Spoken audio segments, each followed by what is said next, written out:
Christian Parenting.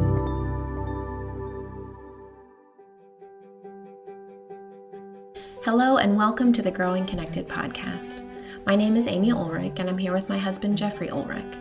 Jeffrey is a child psychologist and we are parents and authors, and together we've written the book The 6 Needs of Every Child, Empowering Parents and Kids Through the Science of Connection. In my work as a therapist, I see both the joy and the pain families experience in their journey together. We all feel stuck and disconnected at times. Last season, we responded to parents' questions about individual issues and concerns of family life. This season, we're shifting focus. Parents are facing so much pressure and stress right now, and in the midst of a pandemic with school and job disruptions, many of the things we would have done in the past just aren't possible, logistically or emotionally. So instead of discussing individual issues, we want to step back and look at what science and faith have to show us about how staying present with our kids over time, through the hard things, builds strength and resiliency in them to last a lifetime. And to do this, we'll discuss the concepts we present in our book, including the 6 Needs Compass we've created. And we really hope that the information we're sharing will be encouraging to you, whatever parenting moment you find yourself in. Yeah, Amy, I think parenting is so much driven by this sense of trying to move our children forward. And in this year where it feels like the world, life itself has paused, I'm sure for a lot of parents there's anxiety about what the consequences of that will be for their children, the stress that people have been under in the midst of all of that. We haven't been our best selves, and that would be normal under such extreme circumstances. And I know for myself, recognizing the fears that I have as a parent when things aren't going well. And we really just want to help parents be able to pause and acknowledge some scientific truths, which is anything lost in this year isn't irretrievable, that we still are in relationship with our children, even when it's been hard, and they will continue to be with us in relationship. And so we want to take this moment, these episodes, to hit pause and reflect on what things are enduring in our relationships with our children, even in really hard times, and take some comfort in knowing that our relationships are strong and resilient even when they don't feel like they are, and have some sense of what undergirds that resilience and strength, what those things are in scientific terms, so that we can grab hold of them more competently. That's right. And to do that this season, we've invited some really incredible guests who are going to be joining us for every episode to talk about different concepts. First, just to talk about what is attachment? Why did we put together this compass of 6 needs? How does it help us? And then each one of the needs, we're going to be bringing in different people to talk about what understanding that need has meant to them, both as an expert in the field and what they do, and then also just as a parent. One of the things we want parents to recognize is it's less about being better at knowing exactly what to do in a moment, as it is about recognizing the possibilities and the options available to you. And that frees people up, because the journey's not ending today, tomorrow, or next week. It will keep on, and we will be there, and they will be there. And so we grow in wisdom and competence and knowledge and intimacy as we keep at it and we try new things. And so I do hope that this information helps people, comforts people, helps them feel a little more empowered and even excited to look for things that they didn't realize were going on. We're going to start this episode by talking about attachment. So, Jeffrey, would you just kind of give an overview? What is the science of attachment and why does it matter? So, attachment is the process by which our nervous systems, our literal physical nervous systems, are wired to respond to the world, especially the relational world. How are we going to do this life? And there are 2 components. There's 2 instincts that all of us are born with. From day one, they're set in place. That first instinct is simply this instinct to go out from this person we're born to, mom and dad, out into the world. When things feel safe, when it's all clear, children just, as soon as they can crawl, they are crawling around, sticking their fingers in electrical outlets and pulling things down off the table. And in their high chairs, they're pushing things off the table. They are figuring out this world they are born into and figuring out their place in it. Mm-hmm. And there are three things that we as parents are doing while that instinct is activated in them as they're doing their thing, because the world is safe and we got the all clear. And those three needs, which we'll talk about more in depth, are delight, support, and boundaries. So the other piece of attachment is this instinct that all of us have, our children have, we still have as adults, to come close, to seek refuge when it's all falling apart. When we inside feel distress about what's going on, and especially in relationship.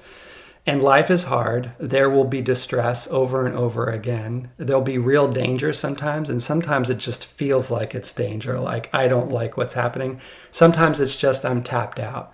But we are designed as human beings by God to draw near to the people who are safe, our people, in that context. And so those two things work together to form how we interact with the world. The three things that happen on the parent side of that when our children are in that instinct mode of coming close, seeking refuge, are protection.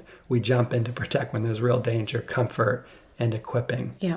So I was thinking about this a little bit, Amy, just this week. We often look at our children as having certain personalities, and that's just the way they are. And in some sense, what's left for me to do is manage that personality, right? And we do things to try and convince our children, despite their personalities in some sense, to do this and not do that. But that starting point, that idea that our children just are who they are and I've got to deal with it, really neglects the science. And attachment is about recognizing the piece of parenting. It's not all of it, because personality is a real thing. Our children have personalities and it influences who they are in the world. But attachment influences how we are in the world with our personalities that we have. And it does in very powerful ways. And I don't think that most people appreciate that that's happening hour by hour, day by day, week by week, from very early on.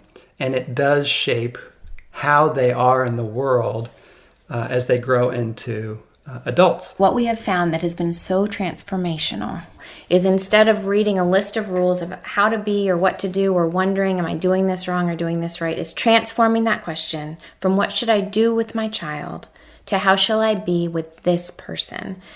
And then understanding that our kids have these two instincts that can be very confusing if we don't understand them, because they make our kids, and all of us humans really, act in opposite ways depending on different circumstances. When things are going well, our kids want to move away from us and go out and explore their world freely. And for that, they need delight and support and boundaries. And then when things are hard or they run into trouble, our kids' instincts push them to return to us and find refuge to recover and rebuild their strength. And for that, they need protection and comfort and equipping. Yeah, and I'll add to that, Amy. I think it's just exciting in my work with parents when they hear about and come to understand that there is this stream of activity going on under the surface, that things that they see on the surface, behaviors, have undercurrents, and that we can understand, even if we can't see it directly, oh, that's what's moving in my child. We've created the 6 Needs Compass to help parents guide their child's journey of growth. It incorporates the instincts of attachment and the 6 needs of every child into its design, and we hope it will be a life-giving tool for you and your family. The compass is included in our book, and it's also available for download at growingconnected.com. Now we're delighted to have Lori Beth Auldridge here to talk about attachment. Lori Beth is a communications expert and creator and host of the Elevating Motherhood podcast. She's also an author, speaker, blogger, farmer in Maui, Hawaii, my friends, and homeschooling mom of 3. A regular contributor to the international homeschool community Wild and Free, Lori Beth is passionate about helping moms find their confidence, which is something that I think a lot of us could use more of right now. Lori Beth, thank you so much for joining us. I'm so honored to be at the beginning of this series, and your work has just been so transformative in my own family. I am just completely honored to be able to expand on that and share that experience with other parents. It's so nice for you to join us, in particular because you see through kid eyes your training and background, helping kids and mamas and papas to really be able to get at child level at things. And I thought we would start off. I'm curious from that background and that training and that work you've done with families and with kiddos, just what this whole the concepts of these six needs, what that's like for you when you hear that. What's your reaction to playing with those concepts? When it comes to the six needs, I really feel like what it has done for me and what it does for parents is it equips us. And that because it equips us, it actually then equips our kids too. Since applying these six needs and these ideas in my own house, it's almost like because I'm applying them very intentionally, my kids just kind of get it and that they understand each of the six needs because I'm noticing and meeting them. And it's just an opportunity for them to feel seen, known, heard, and loved just as they are, which is actually ironically what most adults are after too. And as my kids grow, I think that it is absolutely thrilling for them to not only have this experience and these opportunities to have their needs met just kind of innately and securely with me as their mom, but then to have the words delight, support, boundaries, protection, comfort, and equipping in their vocabulary. So to me, openly teaching my kids about needs is just as powerful as teaching them like words for emotions like sad, mad, happy, frustrated. And I think something you said there just a little while back is really important. I want to come back to it. There are innate human needs, right? You can't wish them away. You can't wipe them away. They're going to find a way out, right? We can't ignore needs. And kids aren't born with the language for needs. And very many adults aren't equipped with a language for needs. And what that puts us all in a bind is like this sort of guerrilla warfare that goes on. We all have needs. We're not recognizing that's what's going on. We're just trying to jockey for control so that my needs get met. And our kids are doing the same thing, except without the language for it. And when you offer a language and you're not afraid of this whole idea that I have needs, mom and dad have needs, and you have needs, that we're all human here. I'm still a parent, you're still the child, but we can find a language that navigates these needs in a way that is mutually respectful. And that's what I hear you talking about, like that.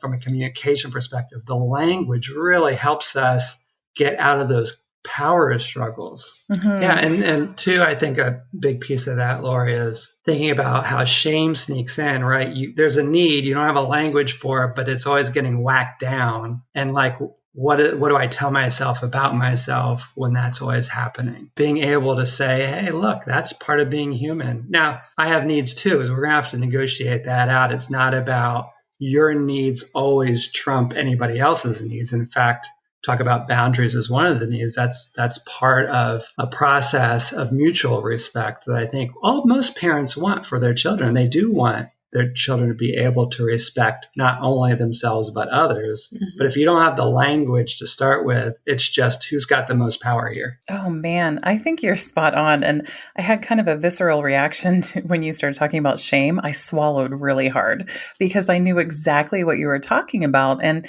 I think when most parents are, at least a lot of parents that I talk to, and myself included, when most parents are searching out resources for how to get through moments or seasons that are very challenging and difficult, and we're looking for support and the words, we are coming to the table with notions like shame and miscommunication. When you said jockey for control, I'm like, are you in my house right now? Because that sums it up so perfectly, is that is what is happening. happening. And ironically, again, with your philosophies, like it's just this huge paradigm shift, or it has been for us, that also have given my kids security and freedom at the same time. And it's funny because understanding the compass does give them this sense of security because of the definition of their role and because we are equipping our kids with emotional regulation. At the same time, we're figuring it out ourselves, let's be real. And then also giving them the freedom to express themselves and the freedom to be themselves and express their needs and their feelings and desires and just normal child behavior. I mean, man, imagine that in your life and that being the undercurrent of your house rather than this constant jockeying for control. Yeah, one of the things that we laid out in that book is that compass. You mentioning the compass and this idea that we are often not on the same page with our children, right? Mm-hmm. Whatever's going on in front of me, I have this impulse. We need to move in this direction, usually boundaries, right? You're not doing something that I see as you need to do, and that's getting in my way, or I see it as getting in your way. And when underneath our children may be needing something else, not because boundaries isn't valid or also a part of the conversation. It's just the first move needs to be in a different direction. And I'm just curious, have you noticed yourself moving in one direction, moving in that towards some need that is your top of the mind direction to go with one or your children, and then had that moment where you're like, oh, wait a second, let's move in a different direction and see if this helps us move forward together? Mm-hmm. Yes. I have 3 children who at this very moment are 7, 5, and 3. And it's funny because I think I find myself, if I'm being just totally honest, I've been thinking about it today. I find myself applying a lot of these needs and ideas to my middle child more than the other 2, because her expression and needs are almost more clear. It's been pretty easy for me to realize that delight is like at the top of her list. I don't know whether it's her age or her position in the birth order or just her giant personality. And she's very, look at me, look at me, look at me. And after reading your book, and I think this has been like maybe, gosh, almost a year now. I don't know, of me thinking, do not be annoyed with your child saying, look at me, look at me, look at me. It is a literal invitation for me to see her and that she wants to be seen in that moment. And for whatever reason, it's important to her. And so, yeah, why not? I don't always give it to her because let's be real, I've got lots of other things going on. And boundaries is where we need to pivot, on that one. But It's very interesting because I almost feel like I can default to delight with that child and things are better almost immediately. But then one of my other children, if I default to comfort, then she is more satisfied. So it almost feels like, for whatever reason, the season that we're in, they sort of have these needs that have bubbled to the surface. And if I can meet them, we kind of go back to good almost immediately. But I try delight first every single time, in almost every single situation, to reset my mind to, you love your child. This is your child. You have a long-term relationship with this child. You are bringing some negativity to the table. Try. Do what you need to do as the mom to come back to delight and just delight in your children, because I think that I've realized that delighting in them now is also some way, somehow, and maybe you have a different idea about it, but I think it will translate directly into their feelings of self-worth when they're older.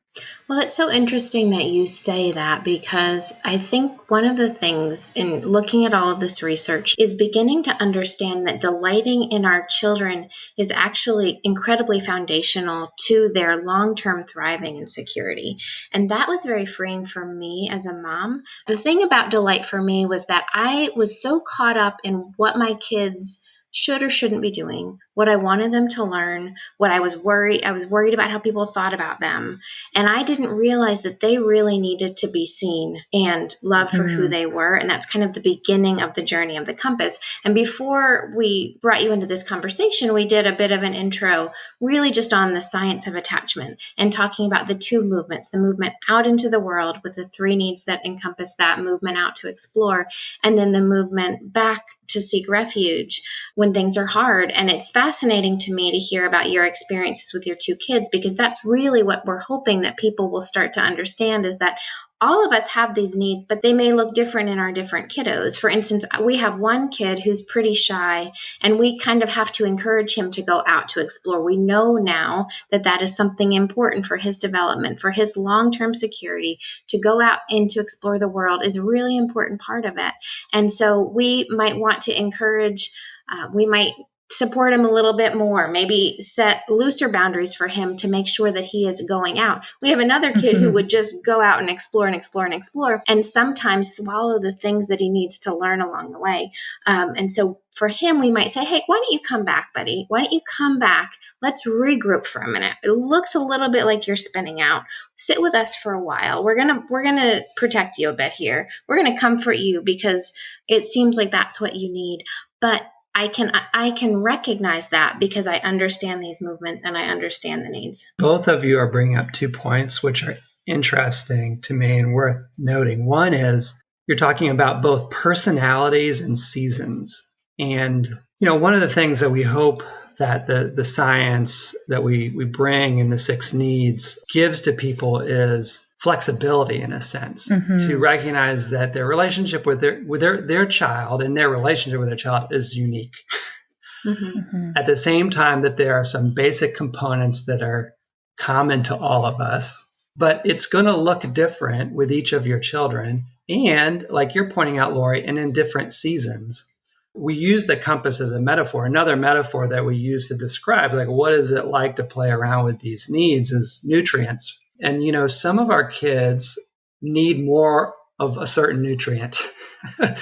And that's just their personalities. Or a season where you really realize we are moving in the direction of whichever need a lot in this season.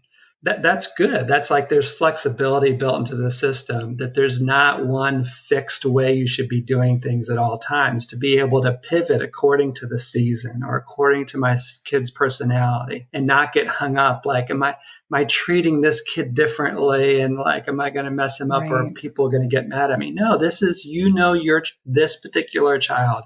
And you've been tasked with that work of being in a relationship and journeying with them. And so, yeah, it looks like we're going heavy on the delight for you right now, or just because that's your personality, because that sets you free into the other things that God has designed for you to move into. And I think it helps me also to understand that there are certain needs that we all have that may have been really heavily met in our own families growing up. And we are wired from our earliest beginnings with our own relationships with our own parents to respond or under-respond to certain needs just because that's been our experience. So I grew up in a home where boundaries was really heavily valued. So if one of my kids starts to really struggle, have an emotional freak out, my internal pointer on my compass goes right over to boundaries because it's what I'm wired to know, right? But the compass gives us other options to turn in. And it helps me remember, hey, this kind of emotional emoting, like this crying, this suffering that I'm seeing my child go through, makes me think there might be something more that's going on rather than I just need to set a boundary for him. This might be a time to draw close and see what else is going on. I really appreciate that flexibility piece, big time. It does feel like this lovely toolbox of a wide variety of things I can tap into. So like you were saying, I don't have to show up for all my kids exactly the same way. And I don't have to feel guilty if I'm like, okay, you need some delight right now. You need some comfort. Okay, maybe we can all try this. And hey, equipping is like all 3 of you, at the same time. I'm equipping you with vocabulary and some directions at this moment in time, And one thing I do want to bring up is when you were like, have I played around with any of this? The answer is yes. My full on like 24/7 delight child. She is very tight-lipped. It's funny that you talk about like how we look at the things that we were given in our childhood, for better or worse. And every once in a while, there's some things that come up with my kids of like, oh, okay, I guess I'm supposed to be figuring this one out. I didn't figure it out in my own upbringing or my own youth. And okay, this is also a personality trait of mine too. Just gave birth to myself. Got it. And and so I look at her with her tight-lipped stuff and I'm like, okay, how do I get her to open up to me? How do I get her to draw nearer? Because she is such an explorer kind of person and would just stay out there 24/7 if she could. And so I've started to apply some of the principles of comfort to her. And I have to tell you, it has added boldness and intuition to my parenting, which I was not expecting, because I have learned to trust my ability to read her eyes, to read her facial expressions, to read her reactions in a way that maybe everyone else in the room, if we're around other people, they wouldn't pick up on because she's trying to be tight-lipped and stoic. But for example, the other day, she kicked something. I don't know whether it was like a tree stump or a rock or something like that. And I could tell in her eyes, she was keeping her face frozen, but I could see it in her eyes because she has the exact same pain look in her eyes that I get. And I said, "Oh, what happened?" And she goes, "I just kicked something. It's not a big deal." And I said, "That really hurt your foot. I can tell that you're in pain right now." And she felt understood and heard and seen and just known in that moment, to the point that she came over and actually hugged me and buried her face in my shoulder. Whereas I think before, if I had just said like, "Are you okay?" And she'd be like, "I'm fine." And then I just leave it at that. Instead, I leaned into my mommy intuition and really wanted to show her in that moment, like, "Hey, I can help you with comfort. I can provide you with comfort, and you don't have to turn away, or you don't have to feel like you need to deal with this all on your own. And I understand what it's like to get hurt like that and to not necessarily want other people to know, but I'm here for you." And for me to be bold in my responses to her, and I don't ever want to be like presumptuous in my boldness. I don't ever want to be like, "Wow, you're really hurt." And if she's like, "No, I'm not," be like, "Yes, you are." I'm not going to come at her like that. But it was really, really, really awesome. And I felt like we had a breakthrough where she actually kind of came to the other side of the compass, if you will, for the first time in a really, really, really long time. And it gave me a lot of hope for the teenage years, just so you know. That's just beautiful, Lori Beth. I mean, we were talking in the intro. I had made this comment about hoping that the six needs would give parents the option of considering that there are often things going on beneath the surface of the waters, right? But they're opaque to us. It's like, I don't know. All I can do is take my first shot at it. If it, nothing comes of it, just walk away and move on. What you're describing, I think a lot of us as parents have that feeling of like, I gave it my one shot. That was the answer I got. And so move on. You had a new piece of information that allowed you dip underneath that surface and take a shot at comfort, and you got a return. There was something there. And I do think a lot of parents, I know I've found this in my work, feel a reticence, like they hold themselves back because they don't want to be presumptuous. Right. But what I tell parents is there's no harm in done in taking a shot. You just test the waters. You just see if there might be something there. And if it bears fruit, great. And if it doesn't, then you can step back. And that's a beautiful example of that. And that's one of the reasons why I like the compass, because we like to know directions to turn in, but we also don't want too many choices. The infinite choice of I don't know what to do, especially when things are hard, can be crushing and overwhelming. And so here we have these 6 directions. Just give it a try. You can always turn in another direction. If it doesn't make anything better, you can start to feel the feeling of connection with your kid and the feeling of disconnection with your kid. And I also like what you said about hope for the teenage years, because that is something that I can say over time. I want anyone listening who's having a difficult time. We go through hard days, hard weeks, hard months. I mean, raising kids is no joke. It's no joke. Jeffrey's laughing over here. I mean, it's a marathon. Right? It's a marathon, but we're setting the groundwork, right? And it's also, I don't want anyone to feel like this is so exhausting. I'm telling you, it makes it easier because they start to learn, oh, I'll just turn over here, and things almost click back into connection in a way that without it, I feel like it's a lot of just fishing around in the dark and closed doors and angry and tears. And now it's like, oh, we're going to try this other direction. And I have been so grateful and amazed to see the kinds of connections that we're able to have with our teenagers and the way that we're able to draw close and we're able to let them go in ways that I wouldn't have felt as confident of even giving them the space that they need as teenagers, really from understanding these different movements. Yeah, it's almost like a way of pacing yourself for that long race. Like instead of giving into that pressure of getting it sorted right here, right now at age 5, you know, or 7 or 11. Yeah. Just to be able to say, oh, this is normal. We got off track and I've got some options and I'll test them out. And eventually you get back on the same page.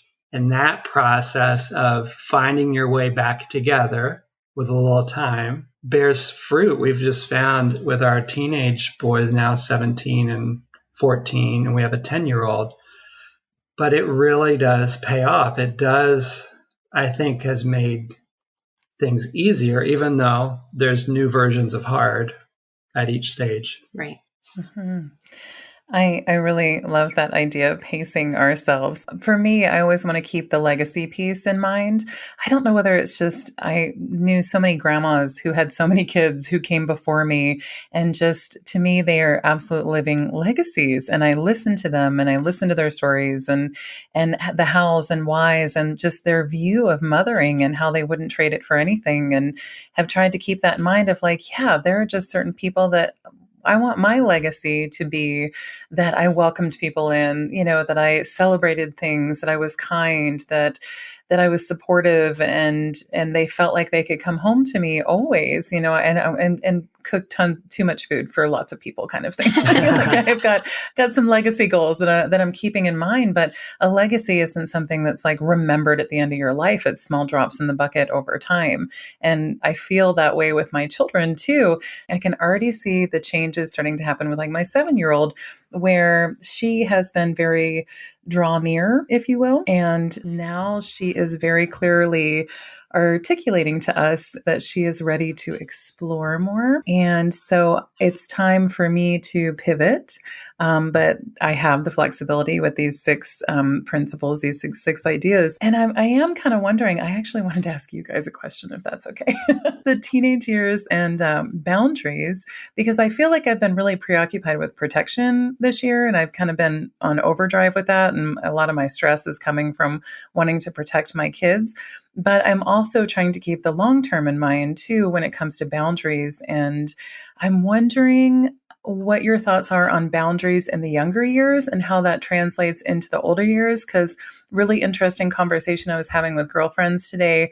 Like, do you think that risk taking in the younger years can actually lead to less risk taking in the teen years? Like tree climbing today will maybe make them less impulsive and want to like drive crazy behind the wheel as teens? Well, it's interesting that each of these needs moves into the one next to it. So delight moves into support. Like when we say, you go girl, you rock, I can't wait to see how you're going to take over the world. That moves into the valuing aspect of support. I value what God has put in you and what awesome things you're going to do. Those plans are going to be, I can't wait to see what those plans are.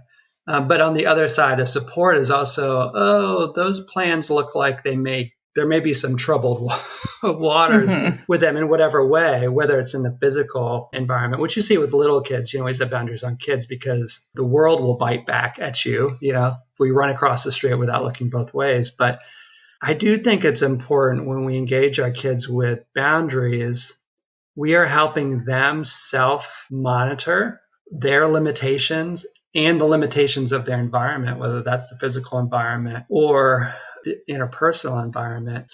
And I think so much of what we're hoping to do with this shift in frame and this conversation about relationship is really get people to enter in, even maybe before you would naturally think about it, to conversations with their kids about the boundaries that are being set. We don't run out into the street could be a full and complete sentence. We don't run out into the street because cars could come and hit you adds a level of understanding that a small child wouldn't have. And when we're tired and we're exhausted, it's so easy sometimes to set boundaries in our exhaustion without explaining to them why.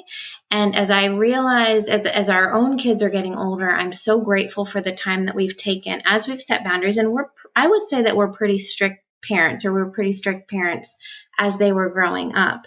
But then something does radically shift. So you kind of, I think of it as almost like a container. The container's pretty small when they're little because you need to keep them safe and you need to introduce them to the world in understandable ways. But now our son is 17 and we have had so many conversations about the world that he's in and how we respect ourselves and we respect others. Really, I'm confident at this point with him setting boundaries for himself. We don't have a lot of what we might call policing conversations, because at this point, it's really about influence rather than power. At this point, it's about maintaining this good relationship with one another. And he respects that he lives at our house and that there are certain ways that we operate here. And we respect that he is almost a man out on his own. And it's just such a different way of being than this setting of rules. And are you following? Are you not following? It's more about, okay, this is life that we're engaging in. Let's understand it together and let's make it as beautiful as it can be, not only for ourselves, but for those around us as well. And there's a bookend to that. You're talking about the front end. Here's a boundary and why it matters. There's also the other end conversations, which are, we had that conversation and you plowed through that boundary and I couldn't protect you because it wasn't something physically I could stop you, walk around with you all day, making sure it didn't happen. And you did it anyway. And we're going to have another kind of conversation, which is a debriefing conversation. What do you notice about the consequences of making that choice? Can you think for yourself? And I know you, Lori Beth, understand quite well the importance of children having autonomy, their sense of their own agents. And when we get them to reflect on their actions and the consequences rather than just telling them or bringing punishments or consequences for a rule broken, that's when they own it. That's how they are actually able to move forward from the incident, whatever it was, that didn't end how we hoped it would end, to something they can own for themselves. It's not just about mom made me or dad made me or that was a stupid rule or whatever grievances we have. And in some ways, our children need to make those choices where they blast through the boundaries. And you go, okay, so you blasted through. How'd that work out for you? Because they're going to own it at that point rather than just push back against our rules. Right. Yeah. We tend to think, I was thinking about what you said about legacy. I've been thinking a lot about generations. Thinking about things in terms of generations helps move me out of these hard moments with my kids, hard moments with the world, whatever it is. We live in a cultural moment right now where everything is quick and we want to see success right away and we want to, show everyone what we're achieving. But really, let's slow down, let's pause, let's go back to what are we investing in? What are we planting for generations to come? And I think that is where these moments of what is ingrained in us to think of as failures, like our kids are going to mess up in huge ways, what we would consider mess up. Like I'm just telling all these wonderful parents, I just want to express so much love for you. And you are going to be so stunned by the mistakes your kids make. Like you're going to be shocked at this call you might get from a school. I'm only speaking for myself. Maybe not. Maybe it won't happen to you. But you did what at school today? You said what to that kid? Are you serious right now? And yet, right, we don't stop at that moment. We just keep going. This is, my faith is so important to me.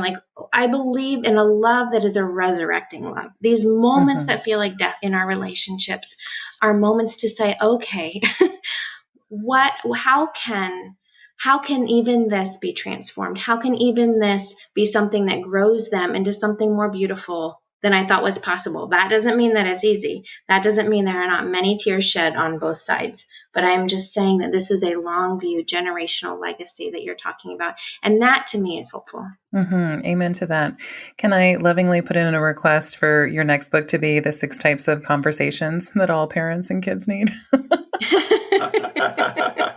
Well, it's interesting you say that. One of the things we do think about, we've talked about quite a bit, is related to that. And that's the stories we tell ourselves around these 6 needs, which stem in large part from the conversations that end up happening in our homes growing up, or, and nonverbal and verbal communication, right? And I think that's important. What are the takeaways from this moment, which the good and the bad?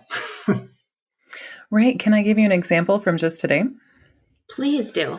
Of like a thing that happened while you were talking, and just the street crossing example really got to me, because our family decided to go to the beach today, and we asked the kids to be responsible for their things. So things that are important to them. So if they want to bring boogie boards, or even if they want to bring a towel, because we're so stay at beach mom life that sometimes we don't. And friends, remember, Lori Beth lives in Hawaii, so we're all just gonna like hold in our jealousy. But sorry, go on with your beach story, please. Go on.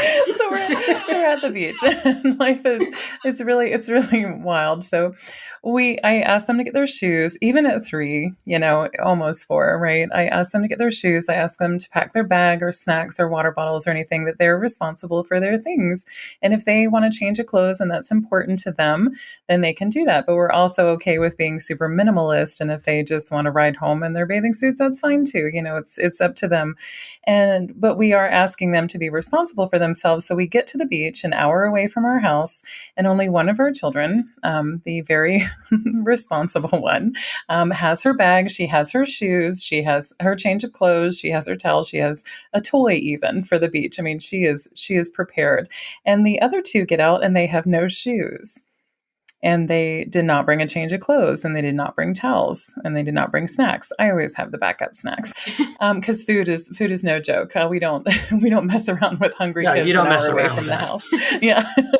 So that's the one exception I make, but I don't pack other things for them. They were asked to be responsible. Well, then we get to the beach and there's no parking close to the beach. The parking lot is full. And so then we kind of have to park on the road, and we happen to be on a super busy road. And I had a freak out moment, because here are my children. 2 of them have no shoes on. There's something called kiave, which is a very, very, very, very, very pokey, painful tree. And it shoots out these really spiky things. And it's just terrible if you step on it. And then there's also bougainvillea. I don't know if you guys are familiar with bougainvillea. Spiky, terrible, terrible, terrible. So they have no shoes. It's a gravel parking lot. There's kiave pokies. There's bougainvillea pokies. They have none of their stuff. And the cars are flying by. And I really feel like they're not paying enough attention. And I had a freak out moment where I felt like I couldn't protect my kids, and that I felt like my little ducklings were scattering. And my husband was able to be the calm in my storm and explain, Mommy is really upset right now because she's really worried about you. She's so scared that she is yelling. And I said, well, that's true. And it totally diffused the situation. I was super grateful for my husband, who was like, hey, your mom is actually trying to set really healthy boundaries right now. She's trying to equip you to be responsible, and she's allowing natural consequences to happen. But also at the same time, we don't want you guys to get hurt. We don't want you to step on pokies. We don't want you to get hit by a car. We don't want these things. And we're just trying to help you understand. And my kids didn't hold the yelling against me. And I had a moment where I was like, do I say, I am sorry I yelled? But at the same time, I'm not, because it was a serious situation and I needed you guys to pay attention to me immediately for the safety of everybody. So we had this whole conversation about it. And it was like almost like an emergency family meeting in the parking lot. And when you're talking about legacy and things like that, I don't want my kids to think, gosh, every time we tried to do something fun, Mom just got mad. or she would yell, or she would get super stressed out, or things like that. So we did a lot of pausing, and it was more important for us to focus on our relationship in that moment. And quite honestly, my kids actually learned something without me shoving it on them of like, next time we're going to bring shoes. We're going to make it a priority because we do realize that we slowed everybody down and that we had to be carried over certain parts. And we just kind of understood, but it was in that moment of honesty and openness and support, like my husband and I supporting each other, and then being very clear and open and honest with our kids, that it felt like a lot of these things were being covered, boundaries and equipping and legacy and protection and all these things. And maybe that compass was just spinning a little too fast in that moment. And this circles back to, I think, in some ways where we started. Thank you for that beautiful picture, because what happened there, your husband gave you permission to be human first. And I think that is counterintuitive. I don't know what the right word is for so many of us. We're a mom or a dad and you're the kids. Like, those are our primary roles in our heads.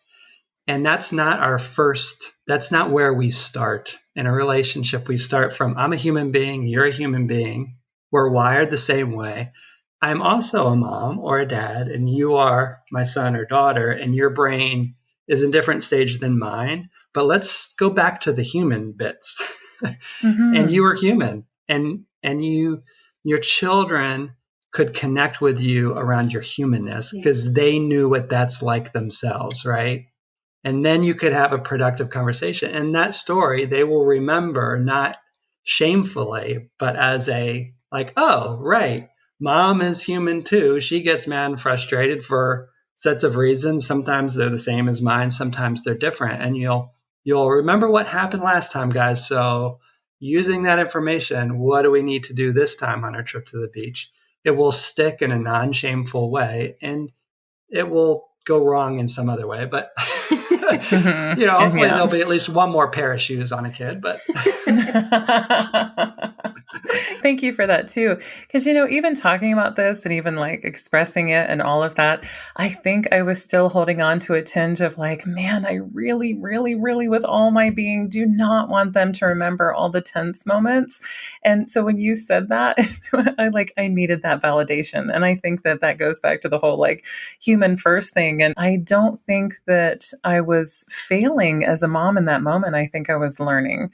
And I have takeaways from today's misadventure moment as well. And I know my kids will too. And you know what? I think that you're right, that they're going to take away that, my mom is human. She's not perfect, and she doesn't parade around as perfect, but she also loves us and wants to protect us and is trying her darndest to equip us. I hope that that's the vocabulary and the ideas that I'm giving them. And I feel really comforted by your experiences with your teenagers. Every single time I hear you tell a story about them, I'm like, okay, all right. There's a ton of hope. And these moments with my young kids are just drops in the bucket for that. Yeah, and I just want any parent listening to also know very clearly, the science tells us it's not the tension that in some way harms children or leaves a scar on them. It's the tension with no context.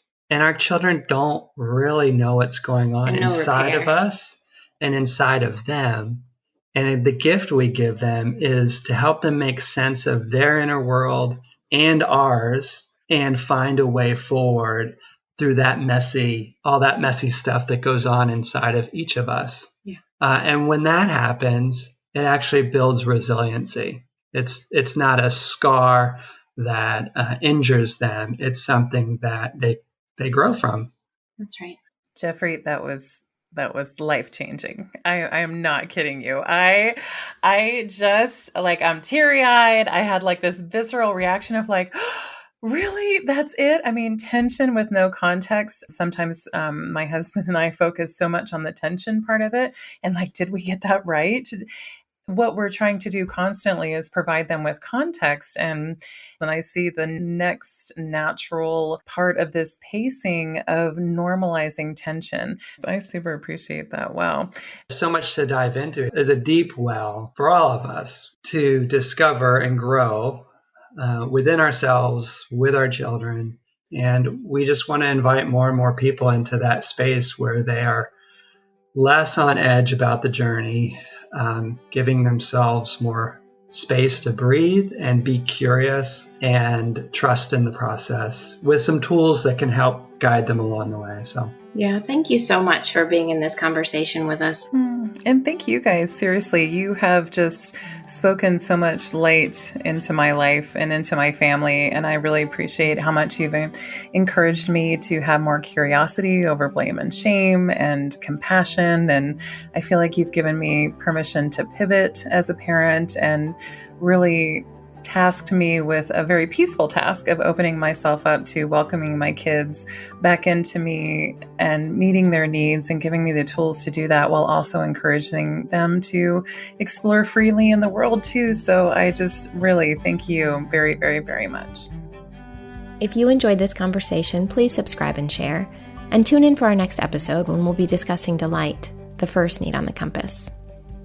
For an in-depth look at the concepts we discussed today and stories about our family's journey, check out our book, The 6 Needs of Every Child, Empowering Parents and Kids Through the Science of Connection.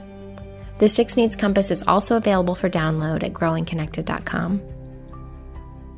And now, may the peace of God, which transcends all understanding, find you and hold you today. May you be strengthened and encouraged in ways that surprise you, and may you and your family experience